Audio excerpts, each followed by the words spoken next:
훨씬 중요한 사건이 벌어집니다. 루즈벨트가 세상을 뜹니다. 그러면 당연히 대통령이 일단은 사망을 했으면은 부대통령이 부통령이 계승을 하죠. 트루먼 대통령이 이제 대통령직을 승계를 하는데 사실 이 부통령이 대통령직 승계한다라는 게 저는 약간 좀 문제가 있는 것 같아요. 왜요? 특히 외교 정책에서 많이 문제가 닥쳐요. 그러니까 외교 정책은 대통령은 항상 브리핑을 받습니다. 근데 그 브리핑이 부통령한테까지 가는 게 아니에요. 이 루즈벨트에서 트루만으로 바뀌게 되는 어떤 대외 정책의 변화의 핵심에 두 대통령이 서 있었다라고 볼 수가 있었을 것 같습니다.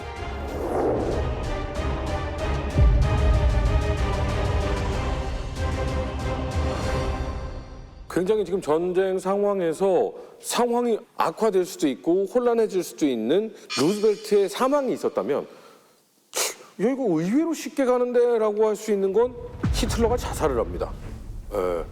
뭐 이 상황에서 일왕 같은 경우에는 아우 야 이거 나 어떡하지? 뭐 이런 생각 들 수 있지 않을까요? 그러진 않았을 것 같아요. 그렇진 않겠죠.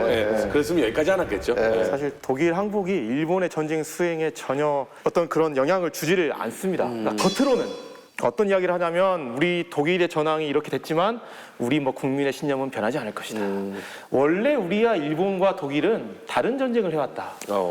우리는 우리만의 어떤 자위 전쟁을, 자존자위 전쟁을 해온 거고 아무나 상관없다. 근데 이때부터 이미 사실 속으로는 두려워집니다. 그렇겠죠. 당연한 거죠. 그래서 그때 고노에가 일왕한테 상주를 하나 합니다. 빨리 항복해야 된다. 근데 일왕이 거부를 하죠. 아직도 우리에게 미국의 일격을 가할 수 있는 힘이 조금은 있다. 그러면서 내부적으로는 대단히 이 상황에 대한 우려의 목소리를 내기 시작을 합니다. 그래서 특히 가장 육군에서 조금 두려워한 부분이 뭐냐면 이제는 독일이 패망했기 때문에 소련이 병력을 극동으로 더 옮긴다. 그렇죠. 이미 지금 이 시점에서 35개 사단 정도가 극동에 지금 만주적에 국경선에 지금 배치가 되어 있다. 육군의 일부에서도 빨리 전쟁을 끝내야 된다는 목소리가 이때 올라오게 됐고 아까 제가 왜 하필 5월 1일부터 5월 달부터 4월 초에 지금 수립됐던 스즈키 내각이 한 달 지난 이때부터 본격적인 종전 논의를 했냐라고 하면은 바로 이 타이밍입니다. 히틀러가 죽고 난 다음에 이때부터 급해졌구나. 예, 화평론자도 그전에는 누구 눈치를 계속 봤어요. 육군이나 개전파의 그렇죠. 눈치를 보다가도 이제는 이제 심각성을 인식을 했고 군의 반대를 넘어서 우리가 뭔가를 해야 된다. 근데 이걸 하기 위해서는 누구의 동의가 필요하다? 일왕의 동의가 필요하다. 야, 기도 내 대신 빨리 일왕을 설득해. 나도 노력을 할게. 그래서 일왕을 어떻게든 이제 설득을 하고 같이 이렇게 움직이면서 소련과의 협상을, 종전 협상을 본격적으로 이제 추진합니다. 이때부터 시동이 딱 걸리기 시작한 거죠. 마음이 급할 수밖에 없는 게 히틀러가 사망하고 바로 항복 선언을 하게 되잖아요. 그러면 소련군도 밀려오지만 연합군, 특히나 미군 그 병력과 그 어마어마한 무기들이 싹 몰려올 수 있는 거잖아요. 이거 뭐 이 상황은 너무 급한 상황 아니에요, 일본은? 그렇죠. 사실 미군은 45년 5월이 되기 한참 전부터 유럽 전선의 병력을 태평양 전선으로 이동시킬 준비를 하고 있었습니다. 그게 무려 1944년 9월부터였어요. 이때가 어떤 시기였냐면은 6월 달에 노르망디 상륙작전을 하고서 그 뒤로 한 3개월 동안은 치열하게 독일군과 엎치락뒤치락 했는데 8월 말에 팔레스 포켓에서 독일군이 포위망에 갇혀갖고 섬멸당하면서 독일군이 완전히 전선이 무너집니다. 그래서 릭중 마우슈라고 해서 이제 독일 국경으로 전면적인 퇴각을 하게 되면서 미군이 딱 보고 아 이제 승기를 완전히 잡았다. 그래서 마셜이 명령을 내립니다. 이제 준비하기 시작해라. 그래서 이미 이때부터 미 육군에서는 부대들을 갖다가 4종류로 구분하기 시작합니다. 만약에 전쟁이 끝나면은 유럽에 남아서 유럽의 안보를 지킬 유럽 주둔군, 그리고 이제 태평양 전역으로 이제 이동해 갈 부대들, 그리고 일단 본국으로 철수시켰다가 다시 재정비해서 상황 봐서 태평양에 투입할 부대들, 그리고 아예 그냥 다 소집 해제해서 해체시킬 부대들, 이렇게 4가지로 분리하는 작업을 갖다가 시작을 하고 있었고요. 그러다가 이제 완전히 종전이 되고서 45년 6월이 되니까 이때부터는 진짜 구체적으로 실행에 돌입하기 시작합니다. 그래서 1945년 6월에 나온 계획에 따르면은 이 당시 태평양 전구에 미 육군이 약 140만 명 정도가 있었는데 이걸 갖다가 연말까지 100만 명을 증원할 계획을 세웁니다. 네. 이 유럽 전선에 미 육군이 300만 명 정도가 있었으니까 뭐 상당수는 거기서 이제 빼와야겠죠. 그러면서 이제 부대들을 이제 콕콕콕 찍어서 지정하기 시작합니다. 이때 지정된 것이 제1군 사령부, 그리고 미 7군단, 그리고 13군단이 지정이 됩니다. 근데 이 세 주요 부대의 사령관들이 꽤 이름 있는 사람들이었어요. 특히 이제 제1군 사령관은 커트니 허지스였습니다. 그리고 제7군단 사령관은 로턴 콜린스였죠. 들어보신 분들도 있겠지만 사실 우리나라에서는 좀 덜 알려졌을 분이기도 한데요. 사실 굉장히 미 육군 역사에서도 중요한 화려한 이력을 가진 분 중에 한 명입니다. 허지스는 굉장히 재밌는 이력이 있어요. 허지스는 예전에 원래 미 육사 웨스트포인트에 입학을 했었습니다. 그런데 1년 만에 낙제로 퇴교 조치당했습니다. 낙제당했다고? 네. 무슨 과목에서 낙제했나 봤더니 기하학, 아무래도 뭐 군에서도 지금 수학 잘해야 되지 않습니까? 뭐 특히 포병 같은 거 하려면은. 근데 여기 기하학에서 낙제해갖고 이제 퇴교 조치 당한 다음에 여기서 물과 하대주의 이거 문제 있는 거 아닙니까? 이 수포자 호지스가 1년 뒤에 이제 절치부심해서 다시 사병으로 입대를 합니다. 사병으로? 육군에. 그리고 나서는 그냥 거기서 썩는 게 아니라 다시 장교 시험을 칩니다.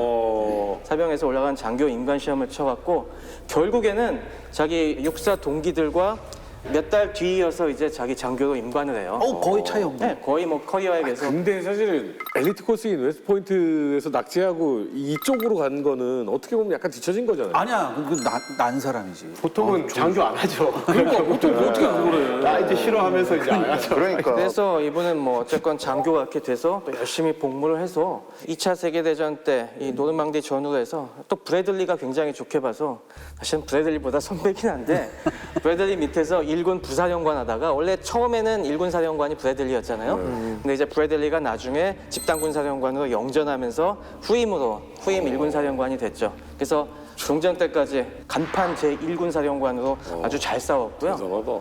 그 다음에 이 7군단장 로턴 콜린스도 또 굉장히 난 인물입니다. 이 사람은 특이한 것이 2차 세계대전 때 대부분의 이제 장교들은 태평양이면 태평양 아니면 유럽이면 유럽 한쪽에서만 주로 커리어를 쌓았어요. 근데 이 사람은 양쪽에서 잘 싸웠습니다. 굉장한 사람. 처음에 저희가 태평전쟁을 보면은 하와이에서 편성된 사단 중에서 25사단이 있습니다. 이 25사단장으로 부임을 해갖고 과달카날 전역 그리고 뉴조지아 이쪽 섬 일대에서 미 육군이 열세인데도 불구하고 굉장히 선전을 해갖고 그 당시에 라이트닝조, 번개조라는 별명까지였습니다. 동해번쩍 서해번쩍 하는. 네. 역시 브래들리가 또 불러올립니다. 왜냐하면 그때 노르망디 상륙작전을 준비하고 있었기 때문에 태평양처럼 상륙전을 많이 치러본 지휘관이 필요해서 너 이렇게 잘 싸운다며 일로 와서 한번 같이 싸워보자 해서 7군단을 맡깁니다. 그래서 이 사람이 당시에 미 육군에서 사단장 중에서 제일 어렸었고 최연소. 25사단장 할 때가 제일 어린 사단장이었고 또 제7군단장 할 때가 미 육군의 군단장들 중에서 가장 젊은 군단장이었습니다. 그럼 저 사진이 지금 군단장 때 사진이에요? 너무 젊은 거 아니에요, 군단장? 네, 저건 나중에 언제 사진이냐면 우리 한국과 또 인연이 있습니다. 맞습니다. 이렇게 네. 잘 나가다 보니까 이 사람은 종전 후에 1949년에 육군 참모총장에 올라요. 그리고 53년까지 지냅니다. 다시 말해서 6.25 전쟁 기간 내내 미 육군 참모총장이었어요. 사실 우리도 그랬습니다. 우리가 48년에 대한민국 정부 쓰고 나서 그 다음에 장교들이 나이가 너무 어려가지고 네. 육군 참모총장 막 30대 하고 그랬었어요. 아 진짜? 네. 뭐 그래서 사실 뭐 저거는 좀 빠르긴 하지만 우린 더 빨랐죠. 그때. 대장. 저도 대장. 6.25 때라면 6.25 때라면 나이가 대장이라는 30대 대장.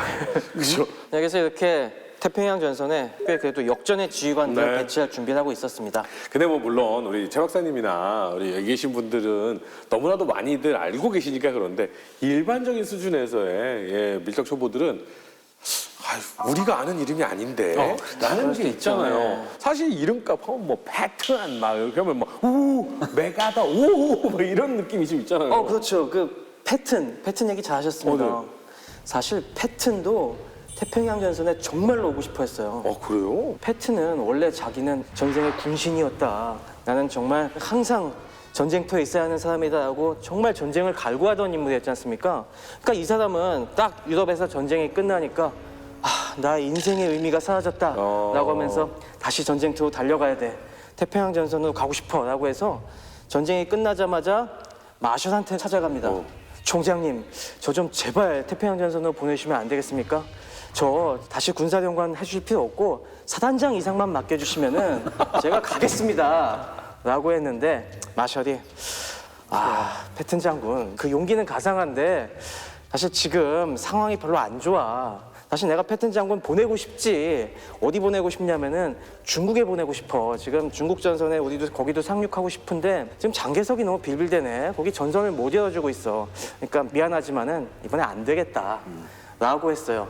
아주 완곡하게 그럴듯한 이유를 대서 거절을 하죠. 그래서 패튼도 날 진짜 보내기 싫은 거구나 하면서 그냥 물러섭니다.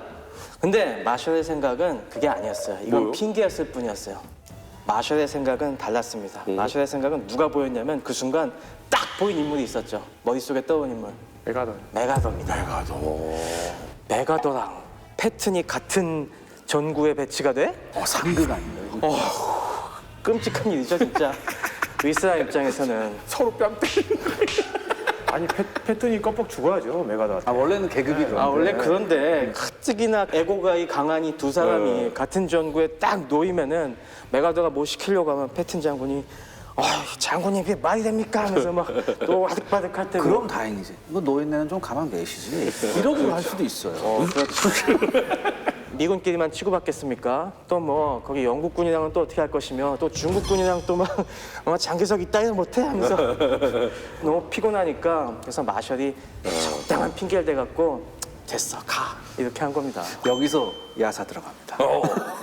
원래 이 패튼도 정말 가고 싶었기 때문에 가서 처음부터 태평양에 가고 싶다고 하지 않아요. 네. 처음에 들어가서 굉장히 신경질을 냅니다. 마셜한테. 뭐라고 하냐면 쉽게 말해서 레즈라고 했죠. 저 소련군 마음에 안 든다. 저거 딱 보니까 싹수 노란 놈이다. 차라리 독일군이 낫다. 나한테 2개 군단만 달라고 해요. 왜? 마셜이 물어봐. 소련하고 싸우겠다고. 모스크바 간다. 그러니까 마셜이 그 커피 보통 팍 이러고 있잖아. 제발 그러지 말라고 그래요. 그때 이제 말하는 거예요. 그럼 나 태평양에 보내달라. 협상의 달인이네요. 그러니까 야 태평양 이제 최 박사님께서 말씀하신. 아무튼 마샬의 판단이 훌륭했구나 이런 생각이 들게 됩니다. 유럽에서 독일군과 실전 경험을 쌓았던 정예 부대가 태평양 전선으로 가야 정상이잖아요. 네. 못 갔다면서요? 맞습니다. 원래는 이렇게 지휘관이 잘 배치가 됐으면은 그 밑에 또 뛰어난 부대들이 같이 가야 네. 되는데 갈 수가 없었어요. 왜요? 그 이유가 바로 점수제도 때문이었습니다. 점수? 네. 점수는 뭐? 이게 바로 제대 점수라고 하는 건데요. 당시에 이제 전쟁이 끝나니까 점점 오래 복무한 병사들이 집에 가고 싶어 하잖아요. 그렇죠. 근데 순서를 정해줘야 되니까 공평하게 그럼 어떻게 할 것이냐. 우리 점수제도 하자. 그러니까 뭐 전투에 참여하면 몇 점, 몇 점. 그렇죠. 그래서 이것도 역시 1944년 9월에 미 전쟁부에서 War Department에서 발표를 합니다. 자, 이제 전쟁이 끝나가니까 포인트 시스템을 도입하겠다. 너네가 쌓은 점수에 따라서 85점이 차면은 이제 너네를 집으로 보내주겠다. 라고 발표를 합니다. 그래서 나 궁금한데요. 그러면 마일리지가 차면 가는 거잖아요. 그렇죠. 그러면 이거를 소모하면 돈으로도 바꾸거나 다른 사람한테 팔거나 뭐 이런 거 그런 건 안 되고. 그건 안 되는군요. 네, 그건 안 되고. 이 점수를 갖다가 그래서 어떻게 계산하냐면은 복무 1개월마다 1점을 줍니다. 그런데 해외 복무, 그러니까 뭐 유럽이나 태평양이나 이런 데서 근무하면 1점씩 더 줘요. 거기다가 훈장을 받으면 하나 받을 때마다 5점을 더 줍니다. 근데 여기에 아주 재밌는 규정이 하나가 있습니다. 네? 가장 중요한 12점짜리 주는 기준이 있어요. 12점이요? 네. 훈장이 5점인데? 네. 이게 뭐냐면은 적사살. 자녀가 있으면 자녀 한 명당 12점을 줬습니다. 훈장 받으면 5점인데 네. 자녀 한 명당 12점을 준다고? 네, 부양할 자녀, 그러니까 18세 이하의 자녀죠. 부양할 18세 이하의 자녀가 본국에 있으면은 최대 3명까지 인정을 해줬어요. 36점 준다고? 그죠, 36점까지 인정을 받을 수가 있었어요. 훈장 7개 받아야 되는데? 네, 아니 대단히 합리적인 제도잖아요. 그렇죠. 자기가 가장이 죽어버려. 가장이 죽으면 큰일 나는데. 그래서 가장들은 빨리 집에 돌아가서 가라, 안전하게 가족을 있다가. 챙겨야 되는 그런 것들 때문에 이런 식으로 점수를 줍니다. 근데 여기서 뭐 그것 말고도 이제 주요 전투 전역 캠페인이라고 하죠. 이 전역에 참가하면은 이를테면 노르망디 상륙작전에 참가해서 그 기간을 싸웠으면 5점 더 주고 이런 주요 전투 전역 참가 가점을 더 주는데요. 육군은 이런 식으로 전역이 딱딱 비교적 잘 갈라지니까 이 점수 주기가 좋은데 해군은 좀 애매하지 않습니까? 해군은 이 전투가 이 막 참여했다 안 참여했다 그렇죠, 하는 게 좀 애매하니까 그래서 기준으로 삼은 게 뭐였냐면은 함정 단위로 주로 싸우니까 이 함정이 주요 전투에 참여하면은 그 함정에 잘 싸웠어 하면서 배틀스타라는 걸 줍니다. 그래서 그 배틀스타를 받은 배에 타고 있었으면은 5점씩 하나당 이렇게 가점을 줬는데 그럼 여기서 퀴즈 하나 내겠습니다. 네. 미 해군 함정들 중에서 이 배틀스타를 가장 많이 받은 배가 뭘까요? 함정 중에서요? 네. 항공모함 아닐까? 호네. 아닙니다. 굉장히 쉽습니다. 그러니까 우리 누구나 생각할 수 있는 항모 엔터프라이즈. 엔터프라이즈. 정답입니다. 가장 유명한 수호남 USS 엔터프라이즈가 불침의 항모. 그렇죠. 무려 20개를 받았습니다. 많이 받았네. 20개요? 네, 배틀스타 20개를 받아갔고요. 그러면 다 100점이네? 그렇죠. 집에 가야지. 이제. 엔터프라이즈는 그냥 타고만 있었어도 끝까지 버티게만 했어도 100점을 받을 수가 있었죠. 그럼 그 집에 간다는 게 다 우리처럼 의무병 제도는 아니잖아요. 네. 그러다 보니까 집에 가는 점수를 쌓으면 연금을 받는다거나 뭐 그렇게 되는 거예요? 아니요. 85점이 넘어가면 그때부터 집에 갈 수 있는 기회가 주어진다는 거죠. 당장 보낸다는 건 아니고 우선권을 준다는 거예요. 점수 높은 사람부터 보내주는. 청약 점수 채우는 것처럼. 네, 그렇게 청약 보면 점수가 찬다고 해가지고 영순위야. 무조건 받는 건 아니잖아. 당첨이 돼야지. 신청을 할 수 있는 갑자기 저는 배를 다 비우는 줄 알았어요. 80을 넘어서 집에 가면 쫙 나가는 줄 알았어요. 전쟁 중에 그걸 할 수는 없으니까 일단 점수부터 쌓아놓게 한 다음에 딱 전쟁이 끝나니까 유럽전선이 끝나니까 그때부터 점수 순으로 점수 높은 사람들부터 보내고 그리고 85점이 안 된 사람은 미안하지만 좀 안 되니까 좀 더 있어야겠다 이런 식으로 운영하는 겁니다.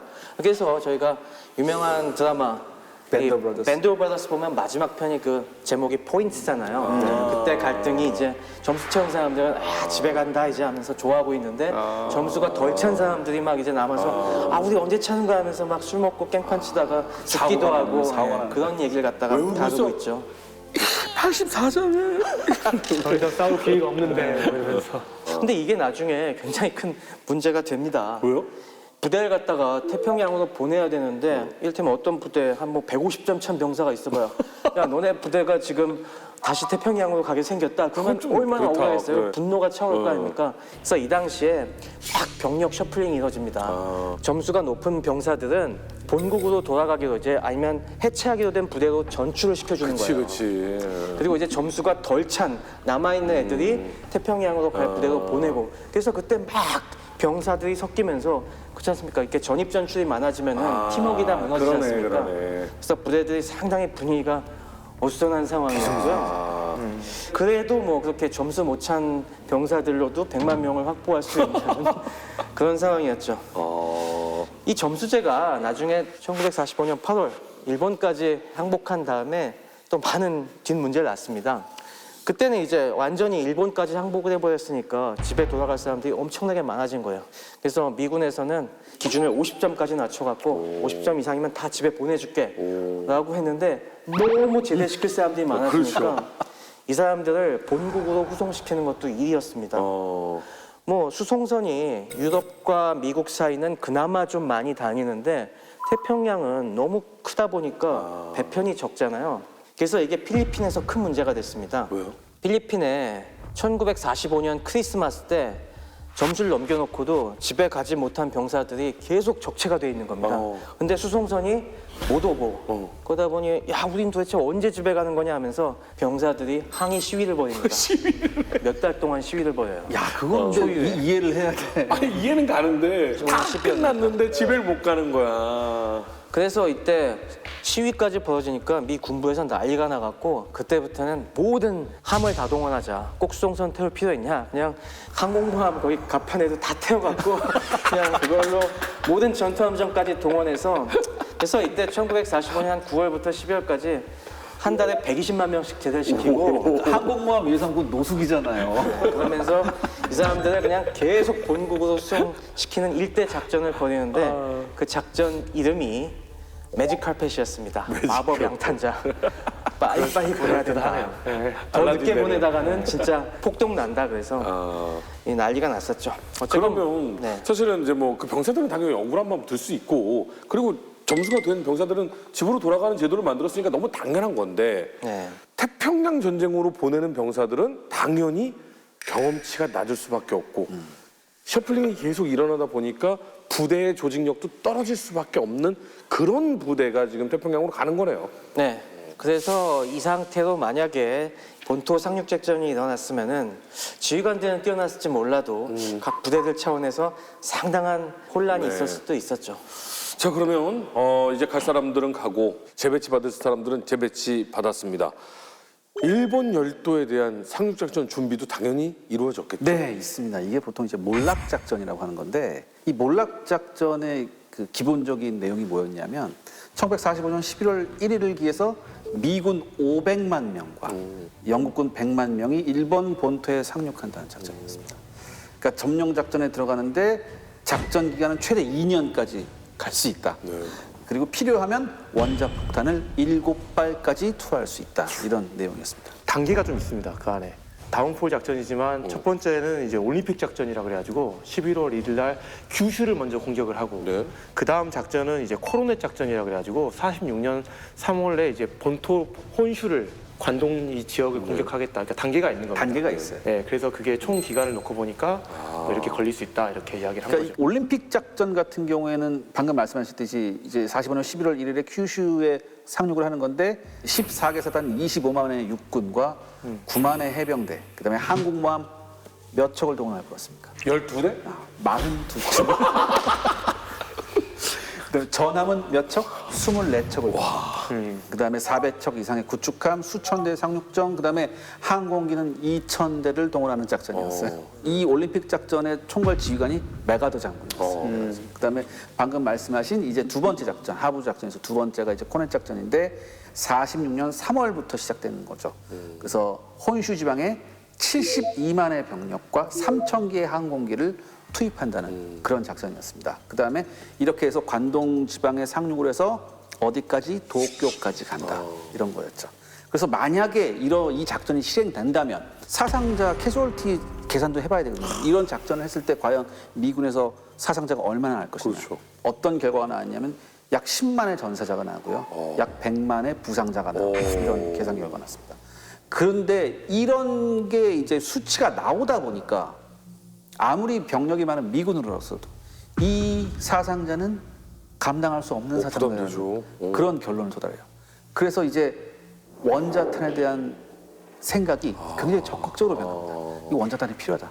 미국이 세운 원자폭탄 완성 기한이 그러니까 데드라인이에요. 한마디로 놀랍게도 45년 8월 1일이에요.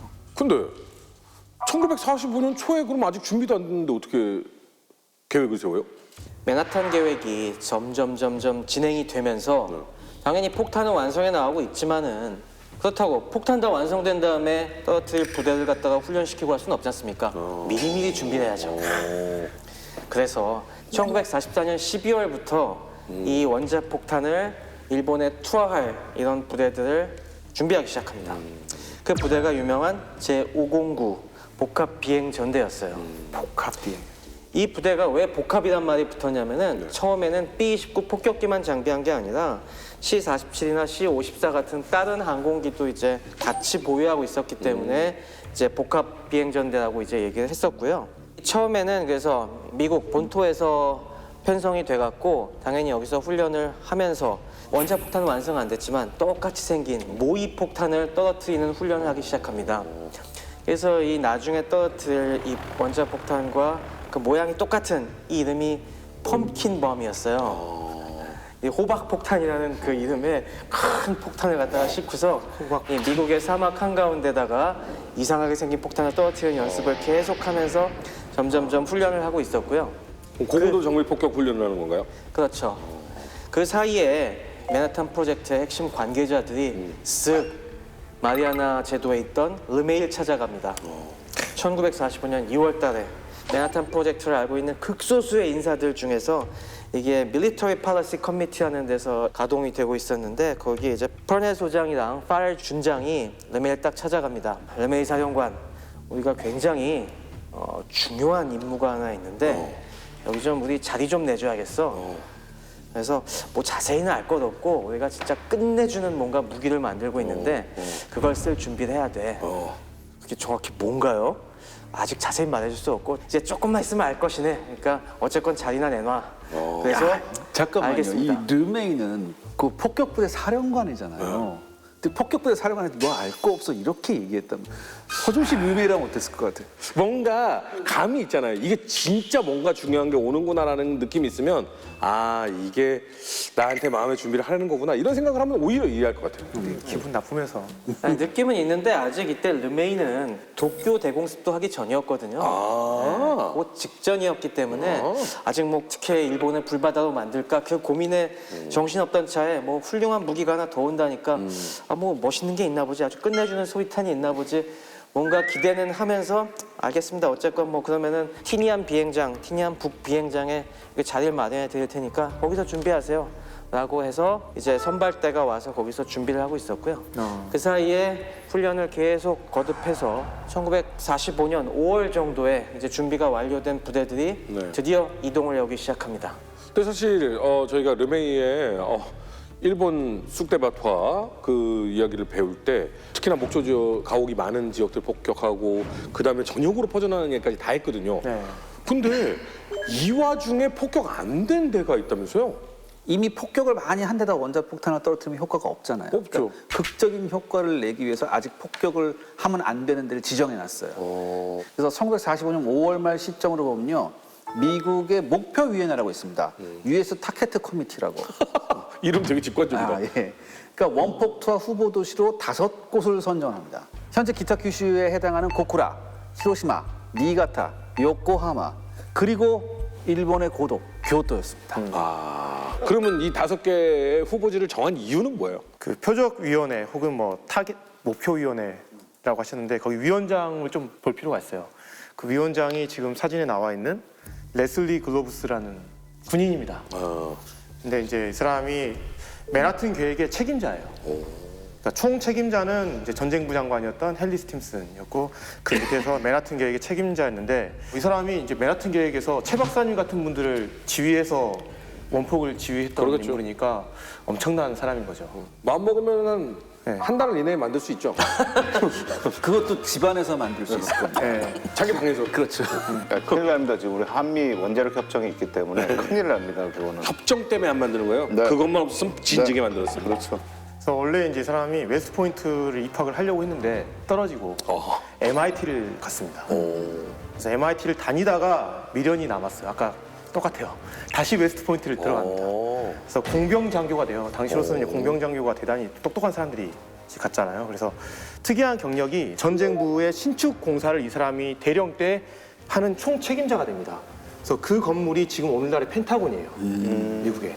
근데 이거를 무려 18개월 만에 만듭니다. 굉장하네. 그 어마어마한 건물을. 그래서 그때 이제 이 사람이 했던 평가가 뭐냐면 안 되면 대결하라의 가장 전형적인 인물이다. 그래서 목표가 무조건 우선이고 목표 달성을 위해서는 물불을 가리지 않는다라는 평가를 받았기 때문에 맨하탄 계획의 책임자가 되지 않았나. 공병대 르메이였군요. 공병대 이름이 정확한 비유입니다, 진짜. 네, 그래서 그러니까 쉽게 말해서 까라면 까의 원조. 그렇죠. 그래서 42년에 9월달에 준장 진급을 당근 하나 주고, 야, 너 이런 어마어마한 계획 한번 해봐.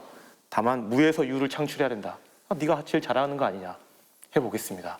하면서 말 안 듣는 물리학자들을 데리고 열심히 당근과 채찍을 써가면서 개발을 아주 해내죠. 공감합니다. 제가 물리학자들의 회고록을 많이 읽어봐서 아는데 좀- 딱 그 감정이었습니다. 군인 정신이 아니거든.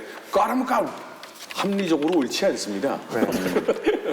트루먼이 대통령이 되면서 이제 아까 원장님 잘 설명해 주셨지만 자기가 원하는 사람을 쓴 사람이 이제 번즈 같은 사람이고 어쨌든 전쟁을 잘 종결을 시켜야 되니까 기존에 이제 루즈벨트 내각에 있던 사람들을 그대로 씁니다. 그 대표적인 인물이 전쟁부 장관이었던 헨리 스팀슨이고요. 스팀슨이 딱 4월 13일 날 트루먼한테 와서 딱 한마디 던지죠. 우리가 어마어마한 폭탄을 만들고 있다고. 근데 대통령인데 자세한 이야기를 안 해줍니다.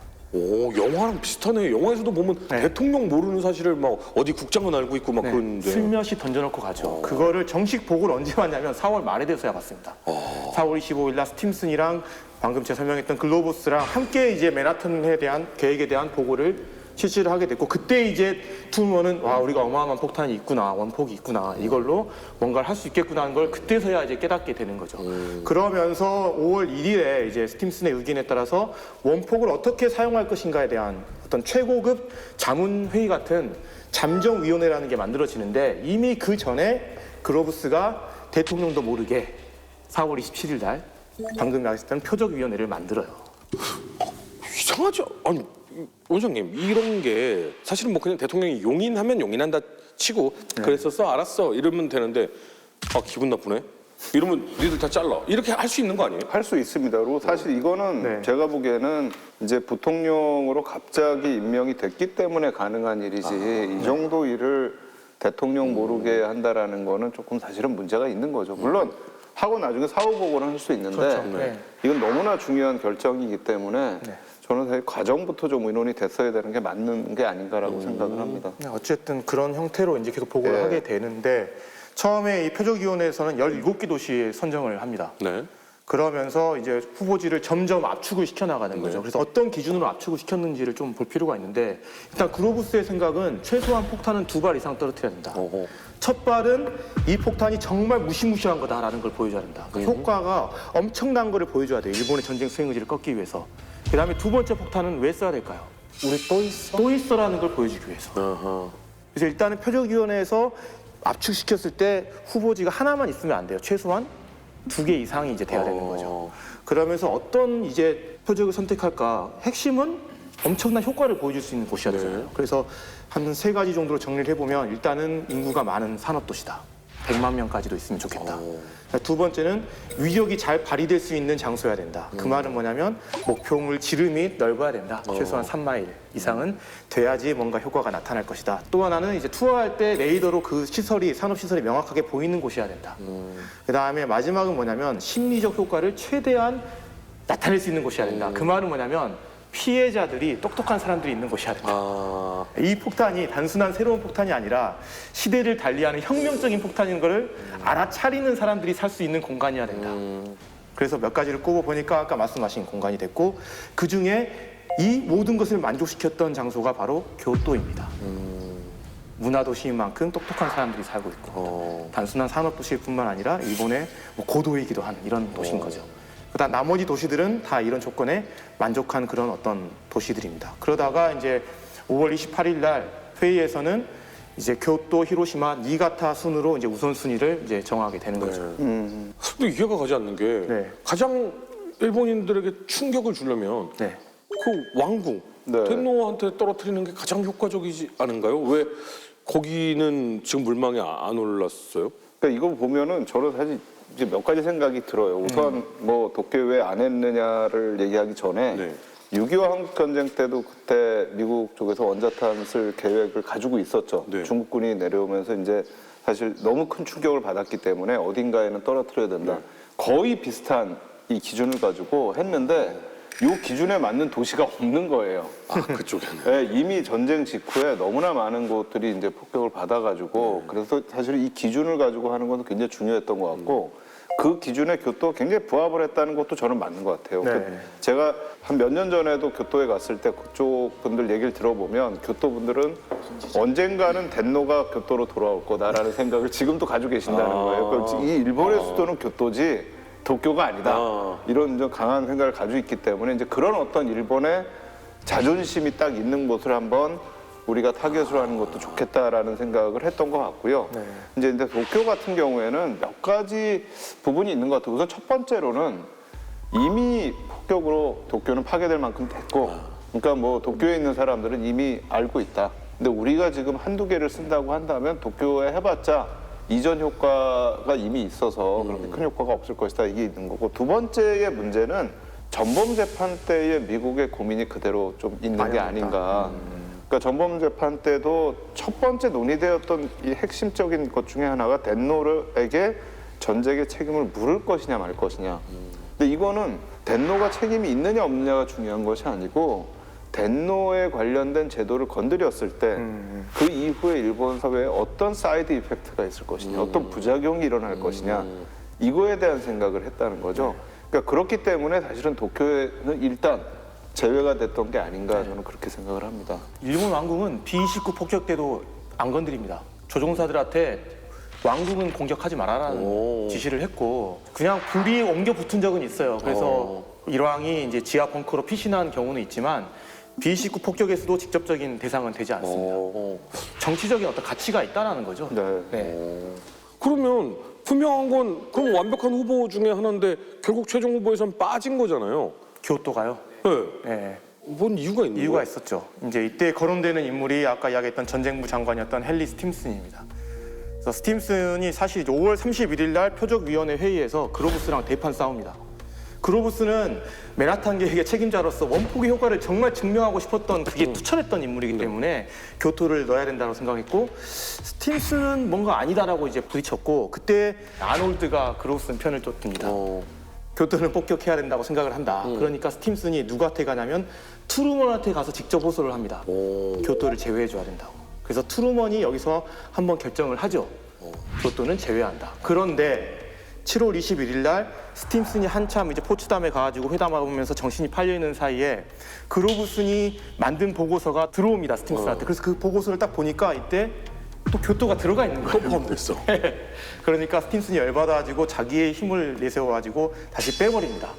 그래서 최종 기준으로 이제 7월 25일 날은 교토를 대신할 대체물로 나가사키가 들어가는 거예요. 그러면서 히로시마, 고쿠라, 니가타, 나가사키가 이제 후보에 오르게 되는 게 사실 교토가 제외되고 나가사키가 들어갔던 배경이 됩니다. 근데 지금 이 내용을 들으면요, 스팀슨이 교토를 제외한 이유를 모르겠는데요. 논거가 없는데. 그래서 이제 많은 사람들이 이야기했을 때, 스팀슨은 교토를 사랑하는 사람이었다. 이 사람이 20년대 필리핀에서 총독을 할 때 교토를 여러 번 방문을 했고, 심지어 이제 1893년에 이 사람이 허니문을 교토로 갔다라고 하는 사람까지 있어요. 그러니까 일본 문화에 심취했고, 그만큼 문화가 좋고 문화재를 아끼는 사람이었기 때문에 교토를 파괴해서는 안 된다라고 주장을 했다고 하는데, 사실 이러한 주장을 했던 인물은 스팀슨이 아니라 당시에 이제 고고학자였고 미술가였던 랭던 워너라는 사람이었습니다. 그래서 스팀슨은 과연 정말 일본을 좋아했던 인물인가? 지일파는 건 맞아요. 관심은 있었지만 근데 정말 좋아했을까? 조금 아닌 어떤 그런 증거들이 좀 있습니다. 가장 대표적으로 진주만 공습 이후에 42년부터 미국 정부에서 미국에 거주하고 있는 일본인들을 다 집단으로 강제 수용시키잖아요. 11만 정도를. 그때 그 계획을 가장 중심에 있었던 사람이 바로 스팀슨입니다. 그러면서 스팀슨이 했던 말이 뭐냐면 일본인의 인종적 특성은 우리가 믿을 수 없다. 이해도 안 된다. 별종이다. 뭐 이런 이야기를 합니다. 그러니까 일본에 대한 강한 불신을 내비쳤던 사람이기도 했죠. 그러니까 이걸 놓고 봤을 때는 다른 이유가 있을 거다라는 추측이 가능해진 거죠. 일본인은 싫어하고 미워하지만 네. 그 문화재나 뭐 이런 거는 좋아할 수도 있잖아요. 그렇죠. 근데 거기에 더해서 현실적인 이유가 숨어 있었습니다. 그래요? 바로 일왕의 궁전을 폭격 안 한 거나 비슷한 이유입니다. 그러니까 뭐냐면 일본인의 마음속에는 정말 수도라고 생각하고 있는 교토를 폭격했을 때, 그 다음에 우리 일본인의 아이덴티티가 들어있다는 교토를 폭격했을 때 일본인에게 엄청난 반미 감정을 심어줄 수 있다. 그러면 오히려 이 일본인에게 전쟁을 계속 수행할 수 있는 의지를 만들어준다.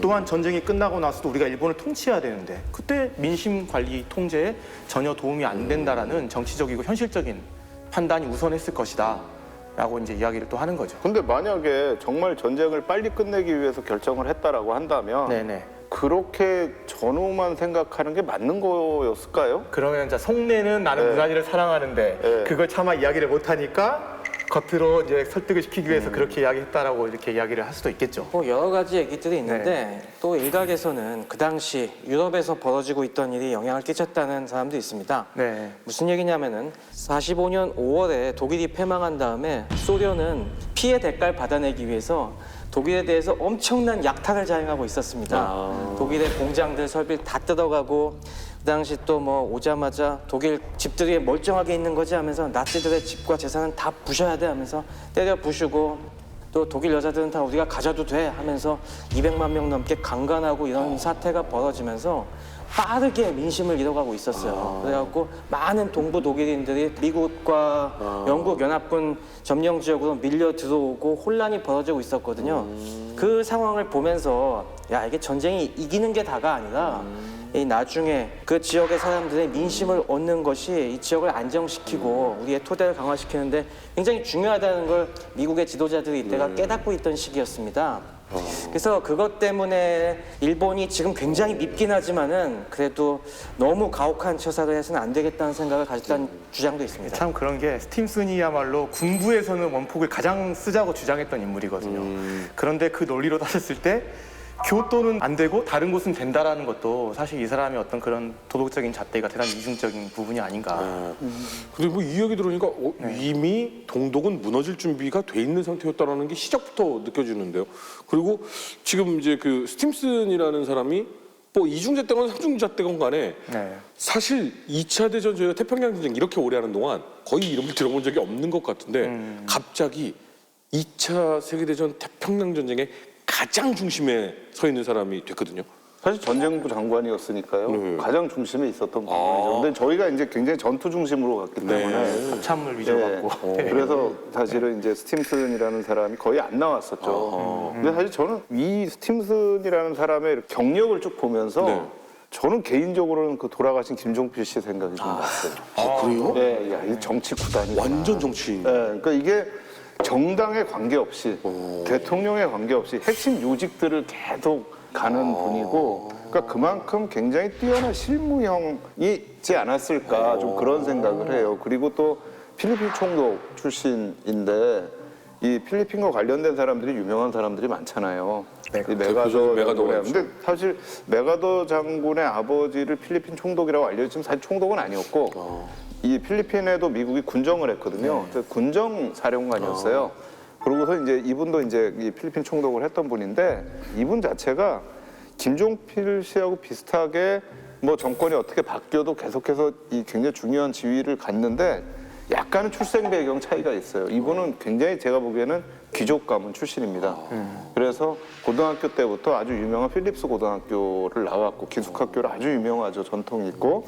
근데 이제 김종필 씨는 그보다 아까 비슷하게 사병으로 군대에 갔다가 너 똑똑하니까 너 시험 봐 해가지고 이제 648기 특별 8기죠. 네, 그걸로 해가지고 이제 된 분이고 그런데 이제 처음에 시작은 이 티오도르 루즈벨트에서 시작을 했지만 그 뒤에 가가지고 다시 이제 가스라 테프트 조약을 장관 시절에 맺었던 분이 대통령 할 때 그때 이제 전쟁부 장관으로 가셨다가 후보 대통령 때는 국무장관까지 합니다. 그리고 그 국무장관하고 전쟁부 장관, 국무장관하기 사이에 워싱턴 군축회의에 굉장히 주도적인 역할을 하셨던 분이고 여기 이제 공화당입니다. 근데 루즈벨트가 대통령이 민주당 출신인데 된 다음에 다시 루즈벨트 대통령의 전쟁성 장관을 해가지고 2차 세계대전 내내 사실은 전쟁성 장관으로서 계속 이 재직을 하게 됩니다. 인정을 받았네요. 근데 그 당시에는 사실 이 공군이라는 게 없었기 때문에 제가 한번 말씀드렸던 이 SWNCC라고 하는 최고 정책 결정기구가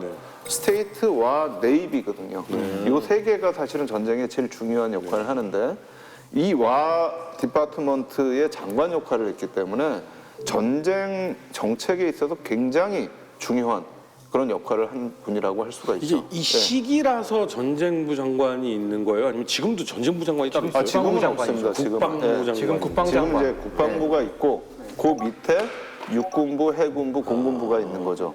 그러니까 이게 장관도 있고. 예, 그런 식으로 돼 있어가지고 요 시기에는 이제 전쟁부 장관, 해군 장관 이렇게 있었고요. 공군은 47년에 만들어져서 이제 공군이라는 게 생기고 그래서 이제 SWNCC가 사나규로 바뀌죠. SANA로 바뀝니다. 그러면 스테이트, 아미, 네이비, 에어포스. 그랬다가 이제 요게 48년에 가서 NSC로 정착을 하게 됩니다. 근데 그 전에 이제 전쟁성이 있을 때 마지막으로 이제 전쟁부 장관을 했던 게 바로 이 스팀슨입니다. 민주당과 공화당을 오고 가면서 정부가 들어섰는데 거기서 항상 최요직을 했던 사람이니까 근데 아까 말씀하셨던 게 의미가 있는 게 뭐냐면 아무래도 전쟁 때이기 때문에 루즈벨트 입장에서 굉장히 초당적인 뭔가를 좀 하려고 했던 게 아닌가라는 게 있고 이전에 또 해왔던 경력이 있는 분들을 쓰는 게 되게 중요한 게 국가 비상사태에서 사실은 관료들을 움직이려고 그러면 정부가 바뀌어도 사실은 이 공화당 쪽에 가까운 관료들, 민주당 쪽에 가까운 관료들을 다 안을 필요가 있거든요. 그러니까 저는 그런 차원이 아니었나라고 생각이 됩니다. 신혼여행은 교토로 그거 모르겠어요. 모르겠어요. 예. 확인은 정확하게는 확인이 근데 안 이제 돼서. 이런 썰들이 네. 뭐에 또 관계가 있냐면 나중에 전범 재판할 때도 덴노가 일본의 덴노가 전쟁 범죄 관계가 있느냐 없느냐를 조사했던 사람이 이 사람이 또 일본과 관련이 있다 해가지고 그게 또 영화로 하나 나온 게 있어요. 그래서 사실 이제 일본 정책을 하는 데 있어서도 미국으로서는 일본을 아는 사람들이 필요하니까 그래서 그런 소문들이 굉장히 많이 뭐 펴져 있다라고 저는 생각이 됩니다. 원자폭탄을 어디에 누가 떨어뜨릴지 준비는 착착 진행이 되고 있습니다. 남은 건 이제 원자폭탄을 완성해야 되는 건데 짧게 끝낼 수도 있지만 역사와 전쟁을 다루는 방입니다. 저희 역전다방이 뉴클리어를 그냥 말로만 슬쩍하고 넘어간다. 있을 수가 없는 일입니다. 이 원자폭탄의 비밀, 핵분열부터 이해를 시켜드리도록 하겠습니다. 영어로 하면은 thin man 그리고 fat man Fat 그리고 man. little boy인데요. 왜 이런 이름이 붙었는지 그리고 그 뒤에는 어떤 숨겨진 디테일이 있는지 네. 그런 걸 또 저희가 시원하게 파헤쳐드려야 오, 네, 네. 역전다방 밀리터리 사이언스 스쿨 아니겠습니까? 당시에 쓰던 기계식 계산기를 제가 보여드리도록 하겠습니다. 와, 개조된 걸 제가 갖고 있습니다. 개조조했어요? 아 진짜 뭐 집에 원자폭탄 있을 것 같은데. 그래서 고안한 게 이 내폭형을 쓰면은 핵물질이 이만큼 필요 없습니다. 플루토늄이 요만큼만 있어도 돼요. 전 세계에서 핵폭탄 제일 이해하기 쉽게 설명한 프로그램이 우린 것 같아. 네, 진짜. 어. 네.